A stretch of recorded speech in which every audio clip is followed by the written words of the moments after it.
स्वाधीनता दिवस के इस पावन पर्व की सभी देशवासियों को बहुत बहुत शुभकामनाएं।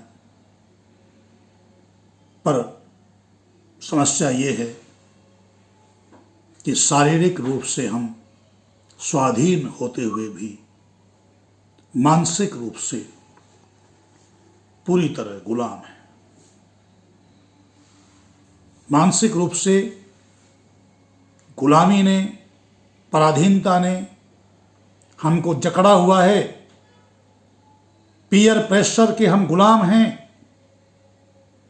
आज हम एक ऐसे विषय पर विचार करने जा रहे हैं जहां हमारा सामना किसी और से नहीं बल्कि खुद हमसे होगा। आज हम उस विषय पर बात करेंगे जो हमारे देखने, सुनने और सोचने समझने की पूरी क्षमता को अंदर ही अंदर प्रभावित कर रहा है। आज सुबह जब आप सोकर उठे तो आपने सबसे पहले क्या किया? अपने हाथ में मोबाइल फोन उठाया होगा, कुछ संदेश पढ़े होंगे, कुछ वीडियो देखे होंगे, देश और दुनिया की कुछ खबरें आपके सामने से गुजरी होंगी। स्वाधीनता दिवस के उपलक्ष्य में प्रधानमंत्री का भाषण भी अवश्य सुना होगा, अच्छी बात है। स्वाधीनता दिवस के गाने भी सुने होंगे। पर प्रतिदिन के हिसाब से हम बात कर रहे हैं। कुछ खबरों को देखकर आपको गुस्सा आया होगा, कुछ को देखकर बहुत अच्छा लगा होगा, और आज तो अच्छा लग रहा होगा देशभक्ति के तनाव से। पर क्या प्रतिदिन आप देशभक्ति के गीत सुनते हैं? ऐसी खबरें होती हैं प्रतिदिन, गलत हों सही हों, उसकी हम छानबीन नहीं करते। बहुत सी पर आप तुरंत विश्वास करके दूसरों को भेज देते हैं। लेकिन क्या आपने एक पल के लिए भी ठहर कर स्वयं से यह सवाल पूछा, जो मैंने देखा क्या वह वास्तव में सच था? आज की दुनिया में यह सवाल सबसे महत्वपूर्ण हो चुका है। आज हम इतिहास के ऐसे अनूठे दौर में जी रहे हैं जहां हमारे पास सूचनाओं का अंबार लगा है, ज्ञान का सागर हमारी उंगलियों पर है, और उस ऐसे ज्ञान के सागर के हम गुलाम हैं जो हमारे किसी काम का नहीं है, केवल सूचनाएं। विडंबना देखिए कि इस दौर में सत्य को पहचानना सबसे कठिन काम बन गया है। चारों तरफ झूठ, भ्रम, आधे अधूरे सच और बनावटी चेहरों का ऐसा माया जाल बुना जा चुका है कि अच्छे भले बुद्धिमान लोग भी उसमें फंस कर रह जाते हैं। यहीं पर आकर हमें ठहरना होगा और श्रेष्ठ मानव समाज, आर्य समाज के चौथे नियम को अपने भीतर उतारना होगा, जो कहता है सत्य के ग्रहण करने और असत्य के छोड़ने में सर्वदा उद्यत रहना चाहिए। जब तक हम असत्य की गुलामी को उतार कर नहीं फेंकेंगे, तब तक हमारी स्वाधीनता अधूरी रहेगी। वेदों के पुनरुद्धारक, भारत की आजादी के प्रथम उद्घोषक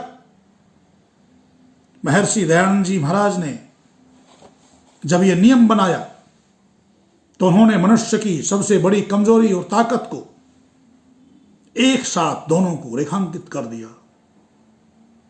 उन्होंने ये नहीं कहा था कि तुम सीधे साधे बनकर बैठ जाओ। उन्होंने कहा कि तुम्हें हमेशा तैयार रहना होगा, सजग रहना होगा, क्यों तैयार रहना होगा? क्योंकि सत्य को पहचानना, सत्य की आजादी को धारण करना और उसे स्वीकार करना कोई आसान काम नहीं है। सबसे पहले हम ये समझने की कोशिश करते हैं कि आज के इस युग में सत्य को पहचानना इतना कठिन क्यों हो गया है। इसके पीछे बहुत बड़े कारण हैं। एक हमारे भीतर छिपा है और दूसरा हमारे बाहर सक्रिय है। पहले बात करते हैं उस कारण की जो हमारे खुद के मन के भीतर छिपा है, जिसे मन मुताबिक सच को चुनना यानी पूर्वाग्रह कहा जाता है। यह मनुष्य का स्वभाव है कि जो बात उसकी पुरानी मान्यताओं, उसके स्वार्थ या उसकी पसंद से मेल नहीं खाती, उसे वह तुरंत सच मान लेता है, भले ही वह कितनी भी झूठी क्यों ना हो। और जो बात उसकी पसंद के खिलाफ होती है उसे सिरे से खारिज कर देता है, भले ही उसके सामने पर्वत जैसे ठोस सबूत क्यों न रख दिए जाएं। मान लीजिए सड़क पर दो लोगों के बीच झगड़ा हो जाता है, उनमें से एक व्यक्ति आपकी जाति का है या आपकी भाषा बोलने वाला है या आपका रिश्तेदार है अथवा आपके राजनीतिक दल का समर्थक है। जैसे ही आप उस झगड़े को देखेंगे आपका मन तुरंत ये मान लेगा कि गलती सामने वाले की ही होगी, मेरा अपना व्यक्ति तो गलत हो ही नहीं सकता। आप बिना पूरी बात जाने, बिना सच की गहराई में उतरे, अपनी पसंद के आधार पर एक सत्य का निर्माण कर लेते हैं। यह है पूर्वाग्रह, दुराग्रह का जाल। पूर्वाग्रह,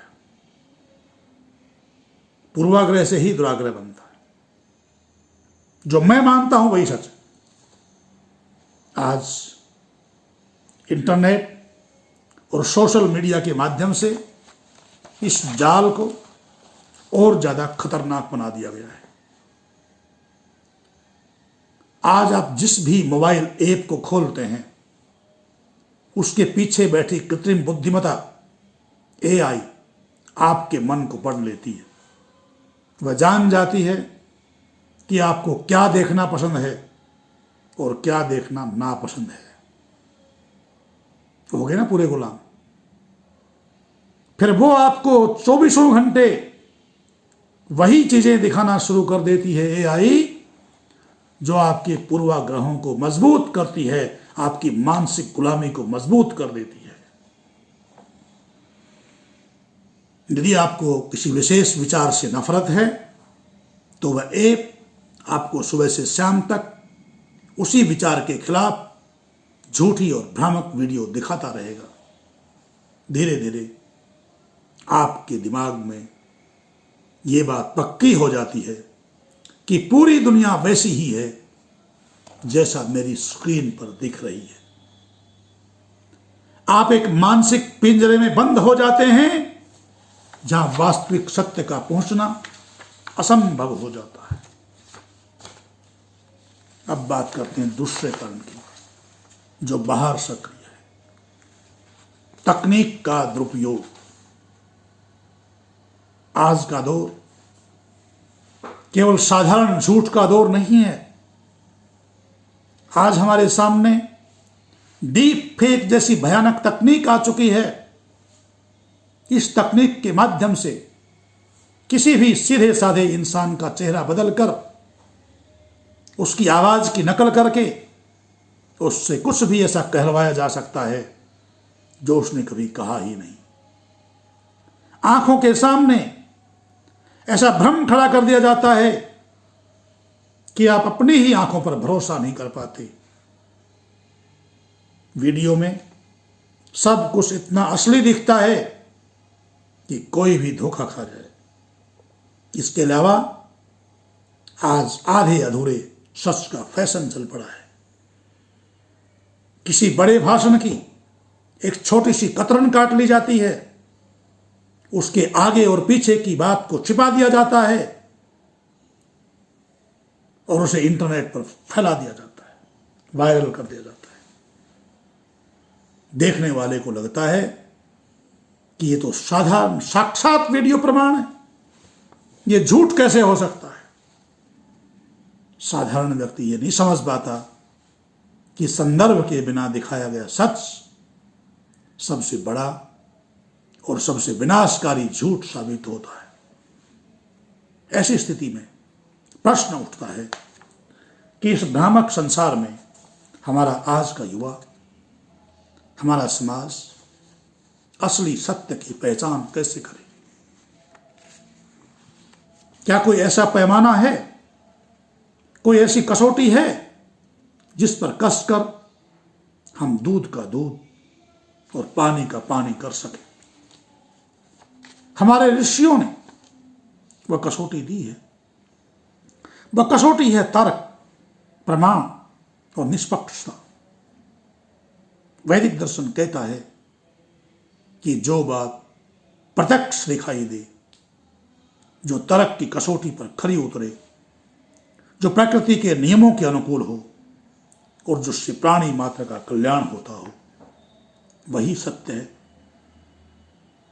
महर्षि दयानंद जी महाराज कहते हैं कि जो पदार्थ जैसा है उसको वैसा ही मानना, कहना और लिखना सत्य कहलाता है। सत्य कभी भी इस बात पर निर्भर नहीं करता कि उसे मानने वाले लोग कितने हैं। अगर एक झूठ को बोलने वाले करोड़ लोग भी इकट्ठे हो जाएं तो भी वह झूठ ही रहेगा। और अगर परम सत्य के पक्ष में केवल एक अकेला इंसान भी खड़ा है तो भी वो सत्य ही रहेगा। सत्य की सबसे बड़ी विशेषता यह है कि वह कभी सुविधाजनक नहीं होता। कई बार सच बहुत कड़वा होता है।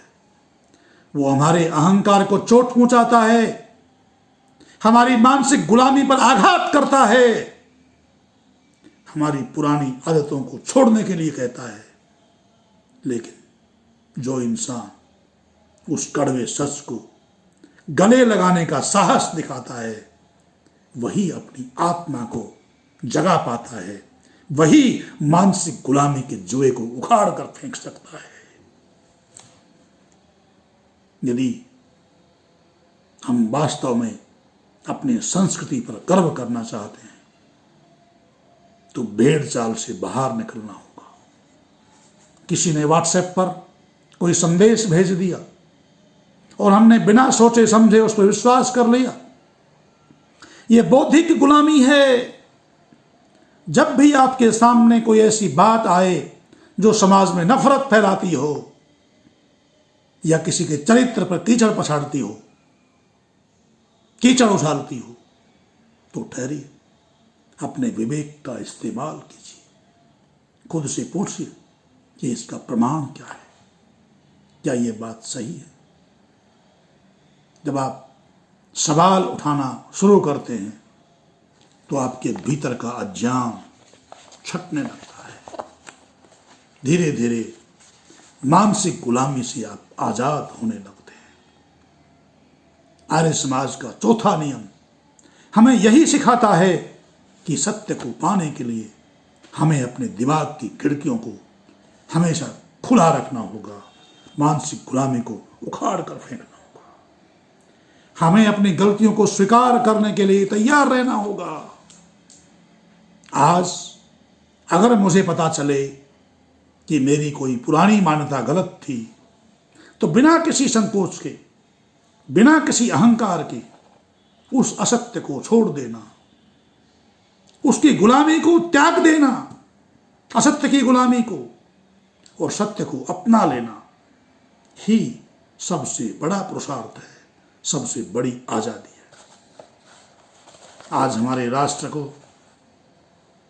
ऐसे युवाओं की जरूरत है जो किसी भ्रामक लहर में न बहें, जो स्क्रीन पर दिखने वाले दिखावे से दूर हटकर धरातल की वास्तविकता को समझें। जब हमारे नागरिक सत्य के खोजी बनेंगे, तभी हमारा समाज अंधविश्वास, पाखंड और आपसी नफरत के जाल से मुक्त हो पाएगा। आइए आज से संकल्प लें कि हम किसी भी भ्रामक जानकारी के गुलाम नहीं बनेंगे। हम अपनी आंखों और कानों से पहले अपने विवेक की कसौटी पर हर बात को परखेंगे। हम सत्य के ग्रहण करने और असत्य को छोड़ने के लिए, असत्य की गुलामी को छोड़ने के लिए हर पल, हर क्षण तैयार रहें। इस विचार को अपने भीतर गहरे उतरने दीजिए। अगले भाग में हम इस यात्रा को और आगे बढ़ाएंगे और जानेंगे कि जब हमें सत्य का पता चल जाता है, तब भी उसे स्वीकार करने में हमें किसी तरह के मानसिक द्वंद्व और सामाजिक दबाव, पीयर प्रेशर का सामना करना पड़ता है। और उस कंफर्ट जोन को तोड़ने के लिए कितने बड़े साहस की आवश्यकता होती है, इस पर विचार करेंगे। सभी देशवासियों को पुनः पुनः बहुत बहुत शुभकामनाएं स्वाधीनता दिवस के इस पावन पर्व की। जय भारत, कृण्वन्तो विश्वमार्ग।